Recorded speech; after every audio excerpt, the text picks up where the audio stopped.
Dawn breaks over the eastern horizon, a thin line of gold cutting across an endless expanse of grassland. Riders appear as silhouettes against this light, their fur-lined deal coats billowing in the morning wind. They pause at the crest of a hill, gazing down at something their ancestors had never witnessed before.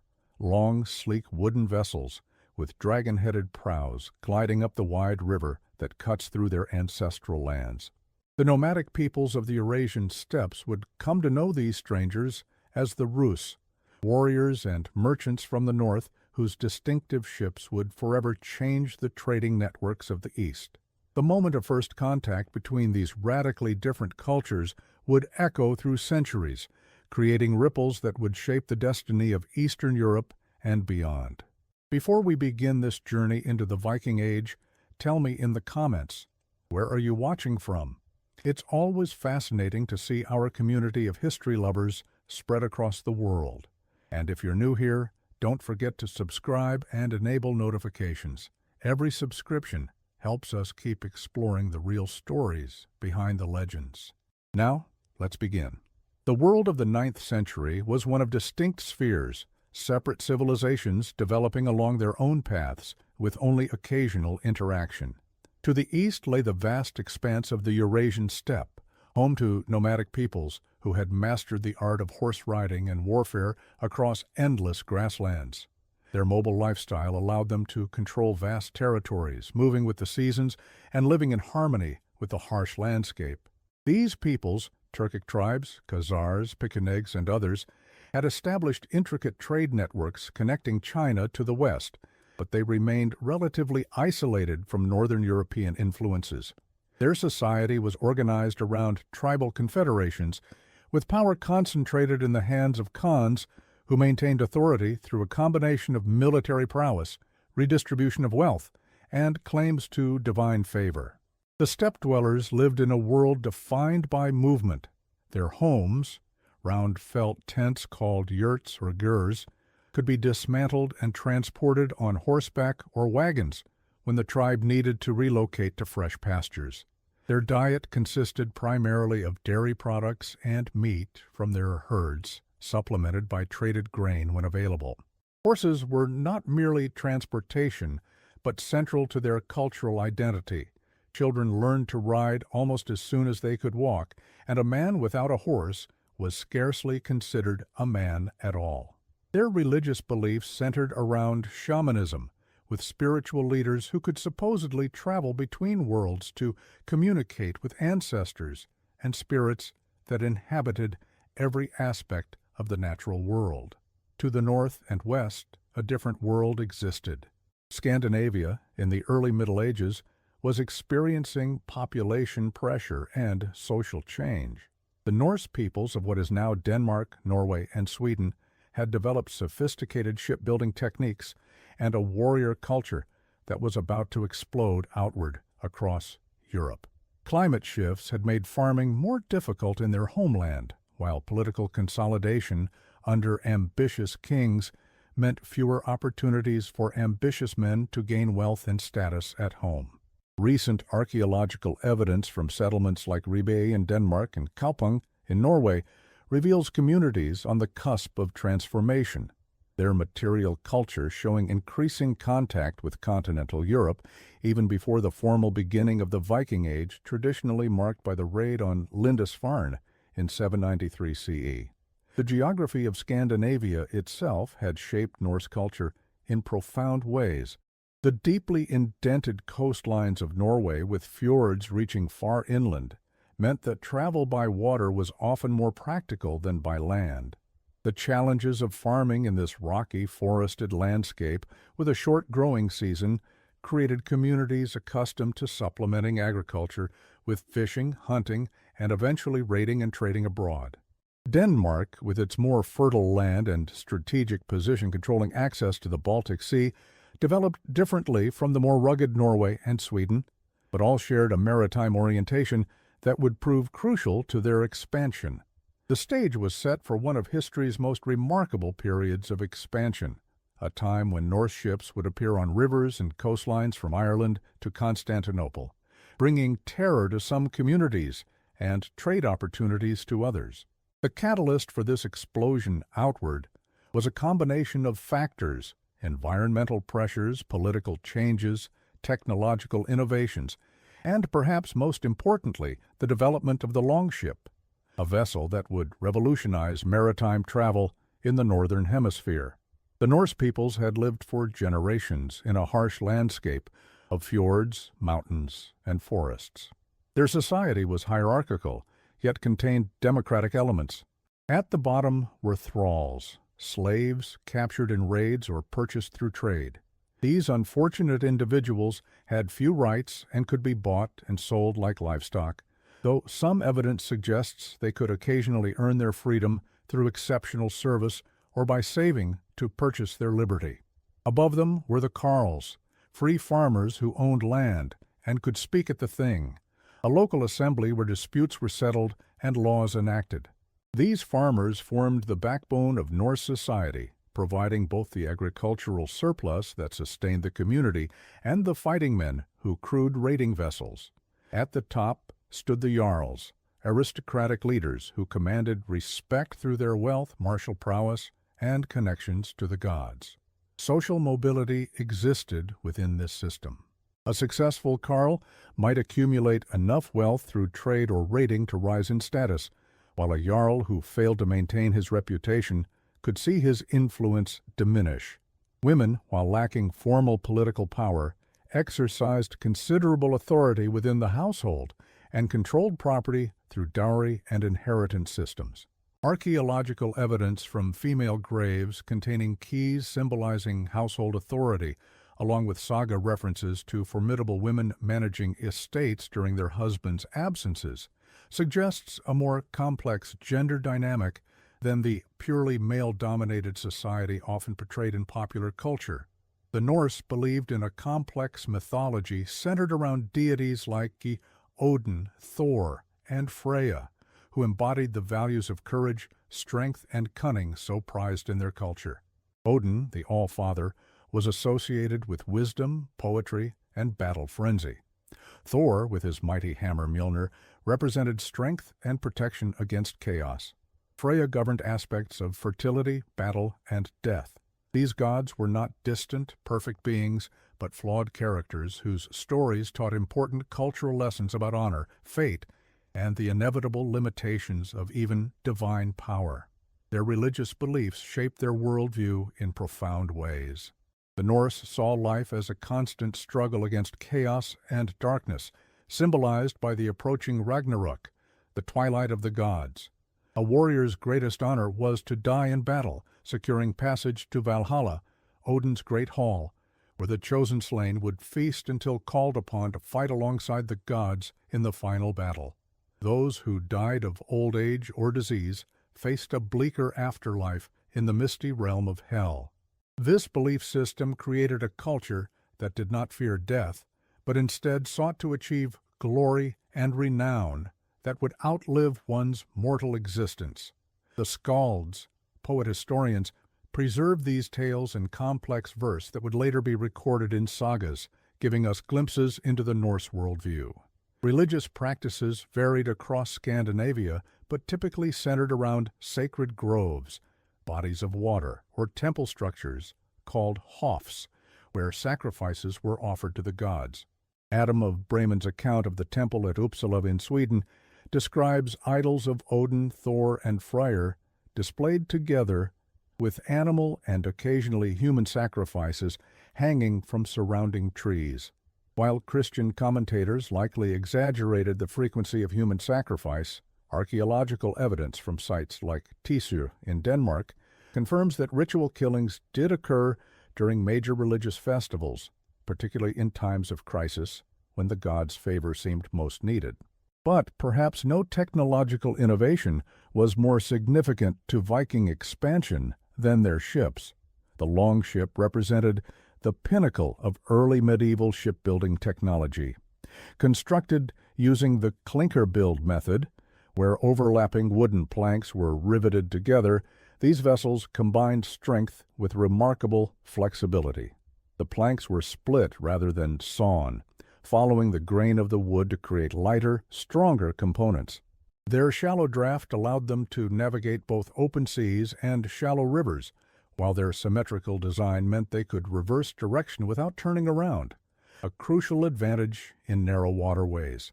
Propelled by both sail and oar, a typical longship could achieve speeds of up to 15 knots under ideal conditions, making them the fastest vessels of their day. The excavation of the Oseberg ship in Norway provided invaluable insights into these remarkable vessels. Buried as part of a noblewoman's grave around 834 CE, the ship had been preserved in the clay soil for over 1,000 years. Its graceful lines and extraordinary craftsmanship demonstrated not just technical expertise, but artistic sensibility. The vessel was 21.5 meters long, but just 5.1 meters wide, with space for 30 oarsmen. Its shallow draft of less than a meter meant it could land directly on beaches or navigate rivers that would ground other vessels. Similar ships found at Gokstad and Thun confirmed that the Oseberg was not an anomaly, but representative of a sophisticated shipbuilding tradition. The shipwrights who constructed these vessels were highly respected craftsmen who combined practical knowledge with sacred ritual. The keel of a longship was often laid during particular lunar phases, and religious ceremonies accompanied various stages of construction. The finished ship was seen not merely as a tool, but as a living entity with its own spirit, often given a name and decorated with intricate carvings. The dragon or serpent heads adorning the prow served both to intimidate enemies and to protect the crew from sea monsters and malevolent spirits thought to dwell beneath the waves. These heads were removable and would be taken down when approaching friendly settlements to signal peaceful intentions. The longship's ability to operate in diverse waterways would prove crucial to Norse expansion eastward.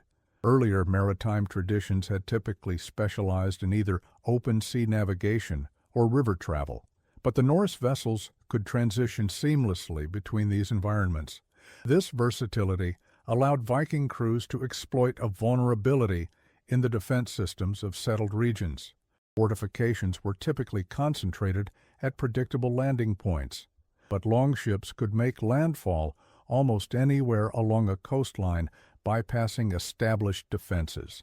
More significantly for eastern expansion, they could penetrate deep inland via river systems, accessing regions previously beyond the reach of maritime raiders or traders.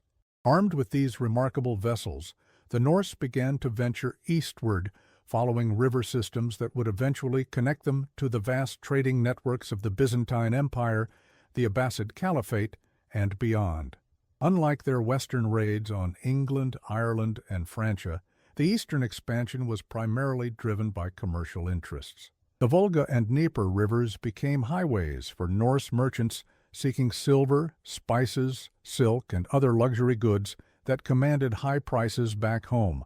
By the late 8th century, archaeological evidence shows established trading connections between Scandinavia and the Abbasid Caliphate, with Islamic silver dirhams appearing in hordes throughout Sweden, particularly on the island of Gotland.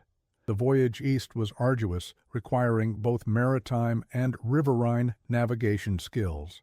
From their bases in Sweden, particularly around Lake Mälaren, Norse traders would cross the Baltic Sea to the eastern shore, where they would enter the river systems that drained into it. The transition from sea to river travel required portaging, physically carrying vessels and cargo overland between waterways. The relatively light construction of the longships made this possible, though still labor-intensive. Crews would dismantle parts of the vessel, carrying the components and cargo along established portage routes before reassembling their ships on the next navigable waterway. These portages became vulnerable points where local peoples might attack the exposed traders, necessitating the development of armed escorts and eventually permanent settlements to secure these crucial transit points. By the mid-9th century, Swedish Vikings known as Rus had established trading settlements at key points along these river routes. The origin of the term Rus remains debated. Some scholars connect it to Roslagen, the coastal region of Uppland in Sweden, while others link it to a Finnish word for Sweden, or to the Slavic description of the red-haired foreigners. Whatever its etymology, the name would eventually be applied to the territories these Norse traders controlled, becoming the root of modern Russia. The most significant early settlement was Novgorod, mentioned in chronicles as the site where Varangian, the Eastern Slavic term for Vikings leaders, were invited to restore order around 862 CE. While historians debate the historicity of this invitation to rule, recorded in the Russian Primary Chronicle, archaeological evidence confirms significant Norse presence in the early layers of Novgorod's occupation. Further south, Kiev emerged as another crucial node in this trading network, eventually eclipsing Novgorod in importance. Strategically located on the Dnieper River, Kiev provided access to the Black Sea and thus to Constantinople, the largest and wealthiest city in the Christian world. By 882 CE, according to the Primary Chronicle, a Varangian leader named Oleg had united Novgorod and Kiev under his rule, creating the political entity historians call the Kievan Rus. These Norse traders and warriors intermarried with local Slavic and Finnish populations, gradually adopting aspects of their culture while maintaining connections to their Scandinavian homeland. They transported furs, honey, wax, and slaves southward, trading them for silver dirhams from the Islamic world and silks from Byzantium. The logistics of this trade network were complex. Furs, particularly sable, marten, fox, and beaver, were collected from Slavic and Finnic forest dwellers through a system of tribute called polyudi, where the Rus rulers would circuit their territories collecting dues from subject peoples. Slaves captured in raids on neighboring tribes or purchased from other slave traders represented a significant export despite the obvious moral concerns from a modern perspective. Wax from wild forest bees was highly valued in the Byzantine Empire for candles used in Orthodox rituals. These goods would be transported downriver during the spring and summer months, sold in southern markets, and the traders would return with luxury items before winter made the rivers impassable. The Rus' adaptation to eastern conditions is visible in their material culture. Excavations at trading settlements like Staraya Ladoga show a gradual evolution from distinctly Scandinavian styles to hybrid forms incorporating Slavic and steppe influences. Clothing, jewelry, weapons, and household items increasingly reflected this cultural blending. Graves from this period reveal a similar transition, with early burials following Norse patterns, including ship burials and cremations with distinctly Scandinavian grave goods, gradually giving way to inhumation practices more common among Slavic peoples. By the late 10th century, the ruling elite still claimed Norse ancestry, but had largely adopted local customs and the Slavic language, a transformation accelerated by intermarriage with local nobility. As the Rus pushed further east and south, they inevitably encountered the nomadic peoples of the steppe. The initial meetings were often tense, with mutual incomprehension leading to suspicion. The sedentary trading posts established by the Rus seemed strange to peoples accustomed to following herds across vast territories. The Norse concept of fixed property boundaries made little sense in a landscape where survival depended on mobility and access to seasonal grazing lands. Meanwhile, the Norse found the mobile lifestyle of the steppe nomads both fascinating and somewhat alarming. How could one negotiate with people who might be hundreds of miles away by the next season? How could agreements be enforced when an entire community could simply ride beyond reach of reprisal? The cultural shock ran deeper than mere lifestyle differences. The steppe peoples practiced forms of shamanism and sky worship that seemed alien to the Norse, despite some superficial similarities to their own polytheistic beliefs. While both cultures valued warrior prowess, they expressed this value in radically different ways. Norse combat emphasized the shield wall, a formation of interlocked shields with warriors fighting in close coordination, while steppe warfare centered on mounted archery, with fighters trained from childhood to shoot accurately from horseback at full gallop. Their warfare tactics, relying heavily on mounted archers who could strike and retreat with devastating speed, contrasted sharply with the Norse preference for shield walls and close combat. Even basics of daily life differed dramatically. The nomads lived in portable yurts and subsisted primarily on dairy products and meat, while the Norse built wooden halls and supplemented their protein with grain crops. The nomadic diet centered around white food, dairy products processed through sophisticated techniques into forms that could be preserved for long periods. Fermented mare's milk, called kumis, provided both nutrition and mild alcoholic intoxication. Cheese dried into hard cakes could sustain warriors during long campaigns.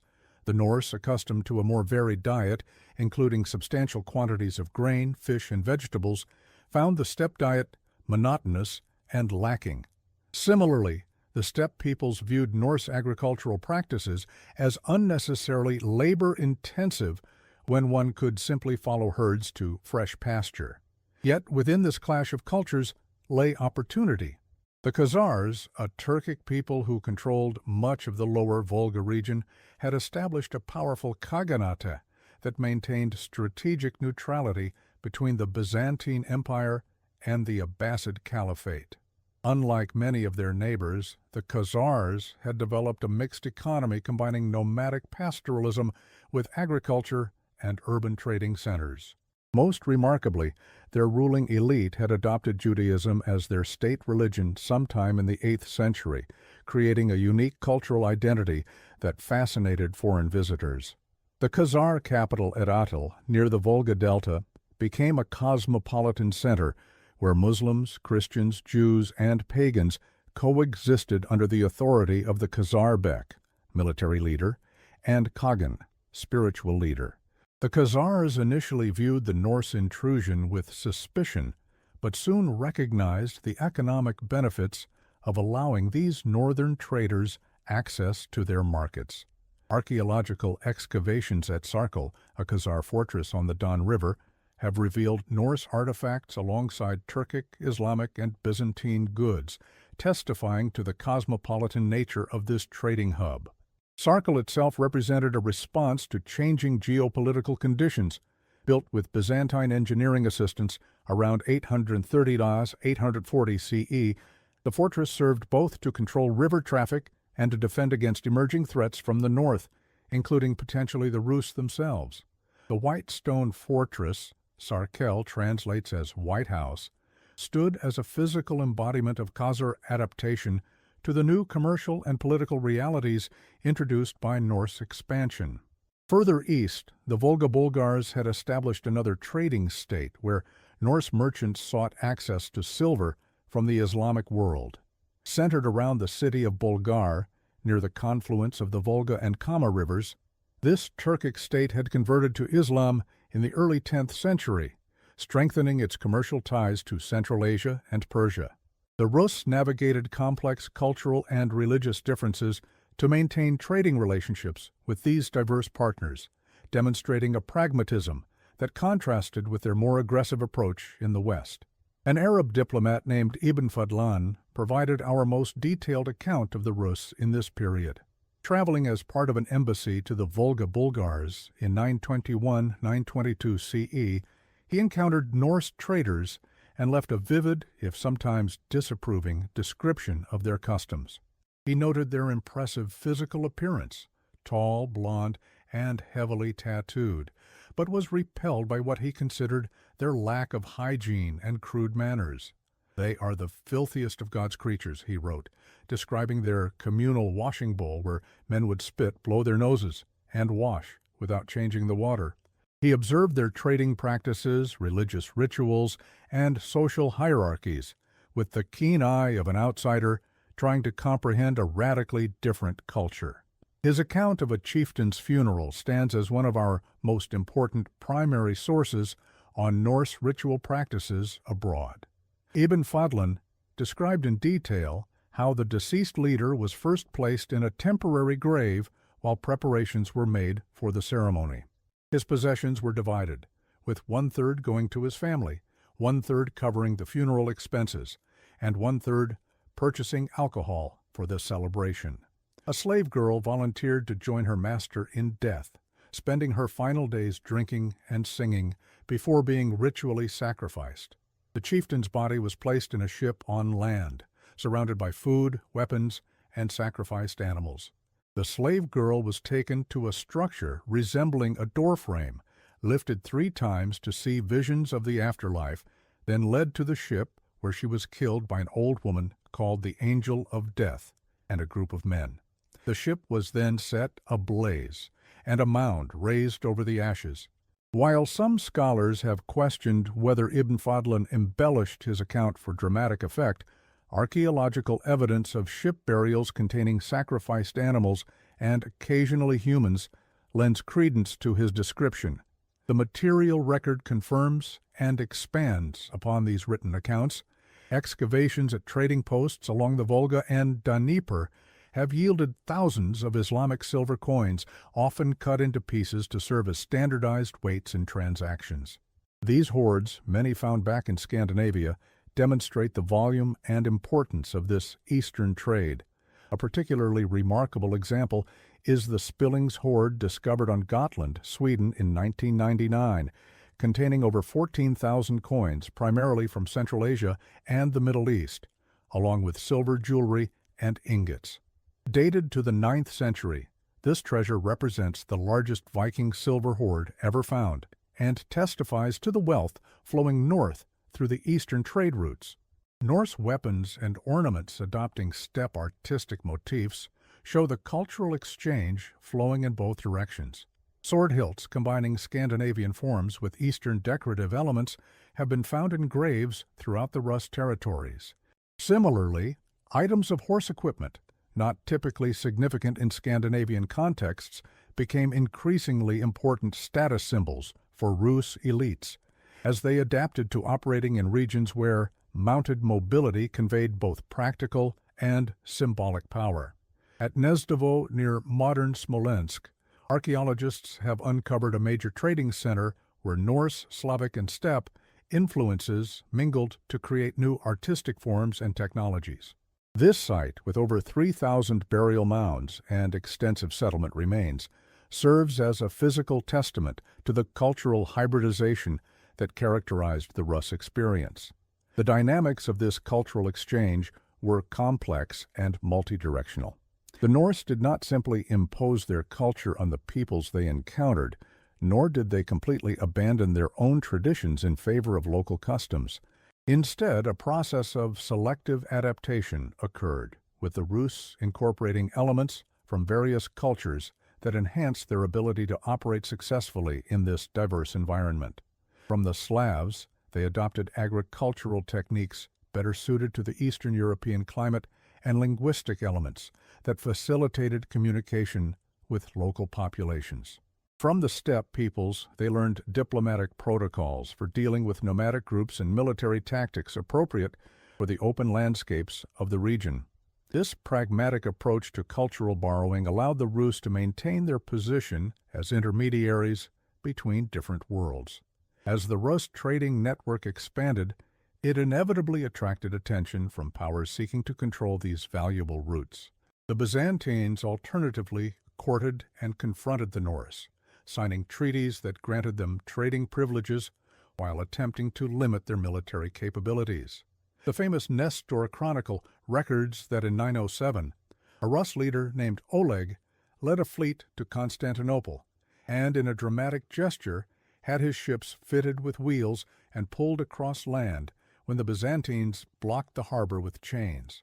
While likely apocryphal, this story captures the innovative spirit and determination that characterized Norse expansion. More reliably documented is the treaty signed in 911 between Oleg and the Byzantine Emperor Leo VI, establishing formal trading relations and legal procedures for resolving disputes between Rus and Greek merchants. The Byzantine relationship with the Rus evolved over time from hostility to guarded acceptance. Early Norse raids on Byzantine territories had created a climate of suspicion, but the commercial benefits of controlled trade gradually outweighed security concerns. The emperors recognized that the Rus could serve as useful counterweights to other threats facing the empire, particularly from the Arab world and the steppe. Byzantine diplomatic sources reveal a sophisticated understanding of steppe politics, with imperial officials playing different groups against each other to maintain Byzantine security. The Norse were incorporated into this complex system, eventually providing not just trade goods but military service in the form of the Varangian Guard, an elite unit of the Byzantine army composed primarily of Norse warriors. The nomadic peoples of the steppes maintained more ambivalent relationships with the Rus. The Pechenegs, who replaced the Khazars as the dominant force in the Pontic steppe during the 10th century, alternately raided Rus settlements and escorted their trading caravans for payment. Contemporary sources describe them as fierce warriors who specialized in lightning raids, striking without warning and withdrawing before organized resistance could be mounted. The Rus leaders developed various strategies for managing this threat, including military campaigns, tribute payments, and diplomatic marriages. The primary chronicle records how in 968, during a Pecheneg siege of Kiev, a young man saved the city by sneaking through enemy lines to summon reinforcements, speaking the Pecheneg language so convincingly that the enemy never suspected his true identity. This anecdote, whether historical or legendary, illustrates the cultural fluency that developed in these borderland regions. The Oghuz, ancestors of modern Turkmens, engaged in both conflict and commerce with Norse Slavic communities. These complex interactions created a frontier zone where cultures borrowed freely from one another, creating hybrid forms of art, technology, and social organization. The material culture of this region during the 10th and 11th centuries shows this blending, with artifacts combining elements from multiple traditions in creative ways. Jewelry found in Rus graves might feature Scandinavian motifs executed with techniques learned from Islamic craftsmen, while weapons could combine Norse blade forms with steppe-influenced hilts and scabbards. This material evidence challenges simplistic narratives of cultural influence flowing in a single direction. Primary sources from multiple cultures record these encounters, providing different perspectives on the same historical processes. The Russian Primary Chronicle, compiled in Kiev in the early 12th century, preserves traditions about the founding of the Rus state by Norse warriors invited to rule over quarreling Slavic tribes. Our land is great and rich, but there is no order in it. Come to rule and reign over us, the chronicle quotes local leaders as saying to the Varangians, as the Eastern Slavs called the Norse. While historians debate the historical accuracy of this invitation, archaeological evidence confirms significant Norse presence in these early Rus settlements. This founding myth, whatever its historical basis, shaped how later generations understood their origins and political identity. Byzantine sources provide another perspective. The Emperor Constantine VII Porphyrogenitus, writing in the mid-10th century, described in detail the annual trading expedition of the Rus down the Dnieper River to Constantinople. In his administrative manual, De Administrando Imperio, he noted how they had to portage their ships around a series of dangerous rapids where they were often ambushed by Pecheneg raiders waiting to seize their goods. He listed the Slavic and Rus names for each of these rapids, providing valuable linguistic evidence for the mixed culture developing in the region. The emperor's matter-of-fact description belies the remarkable feat these journeys represented, traveling thousands of miles through hostile territory to reach the markets of Byzantium. Arab geographers and historians offer yet another window into this world. Writers like al-Mas'udi, Ibn Hawqal, and al-Istakhri mapped the trade routes connecting northern Europe to the Caliphate, documenting the flow of goods and the peoples who facilitated this exchange. Their works reveal a sophisticated understanding of the economic networks spanning Eurasia and an appreciation for the diverse cultures participating in them. Al-Mas'udi, writing in the mid-10th century, described the Rus as a vast nation who traded with Constantinople and the Khazars, noting their distinctive ships and martial prowess. These Arabic sources, when compared with Byzantine and Rus chronicles, help historians triangulate a more complete picture of these complex interactions. This eastern expansion would have profound consequences for European history. The Rus trading network created new connections between Northern Europe and the Islamic and Byzantine worlds, facilitating not just the exchange of goods but also ideas, technologies, and artistic styles. Silver flowing north financed further Norse expansion and helped consolidate power in their homeland.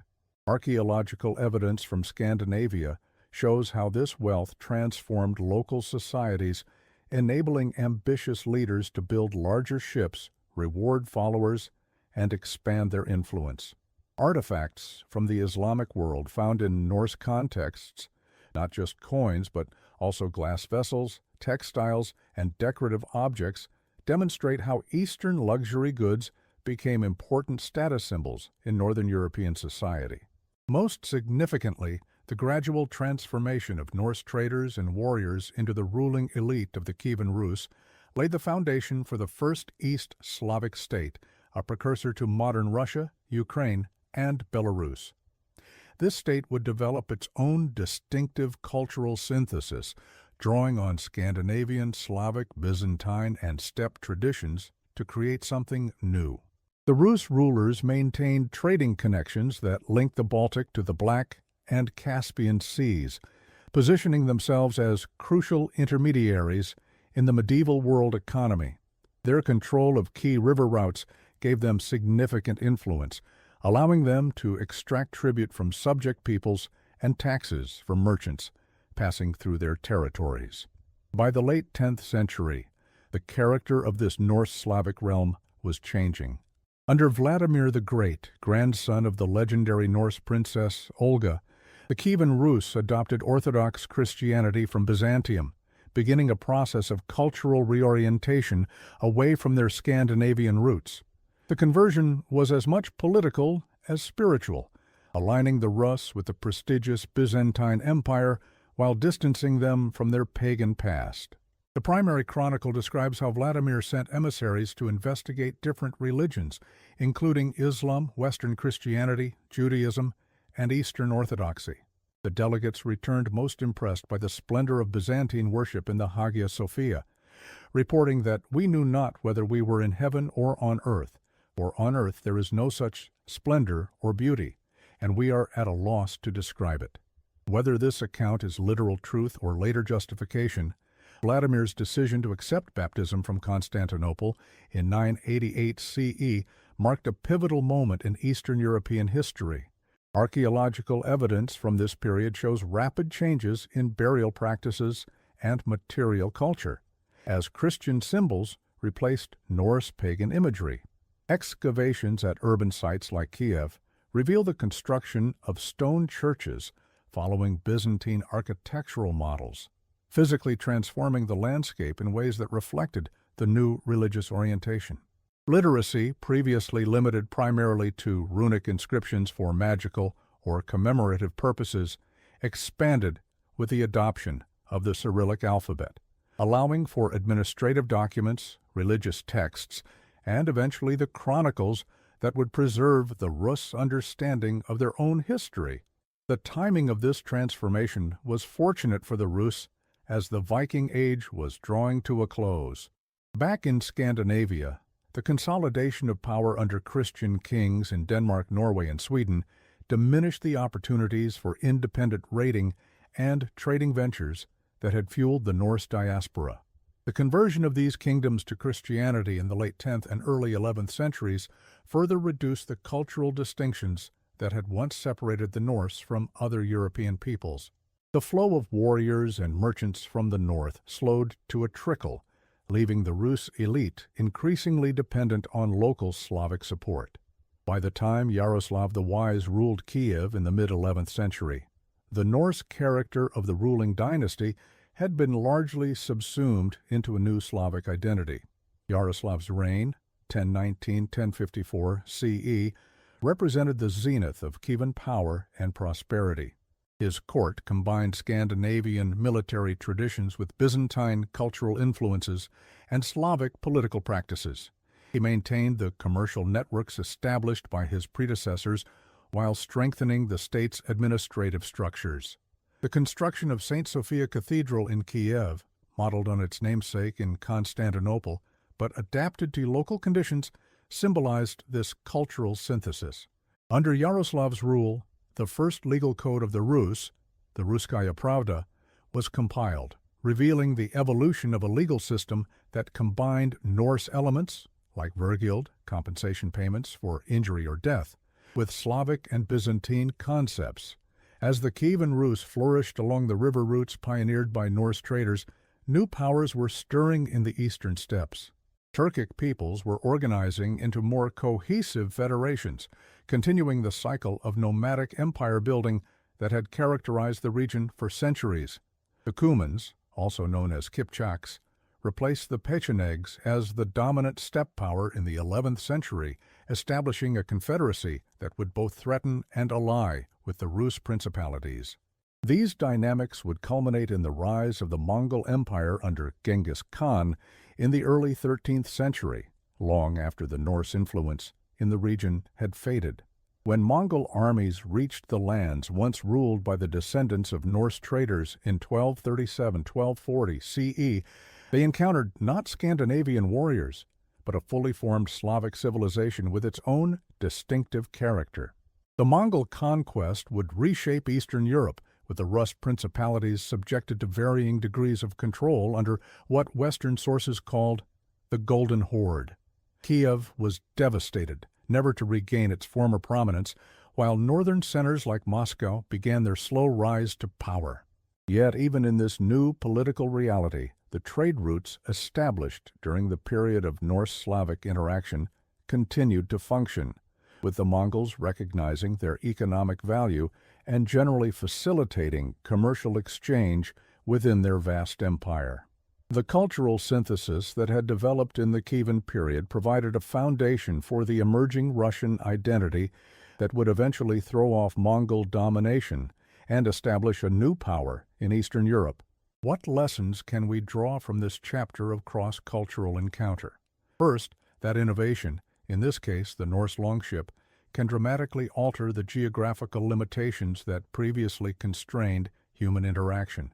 The ability to navigate both open seas and shallow rivers allowed the Norse to penetrate regions previously inaccessible to Northern Europeans, creating new networks of exchange that would transform multiple civilizations.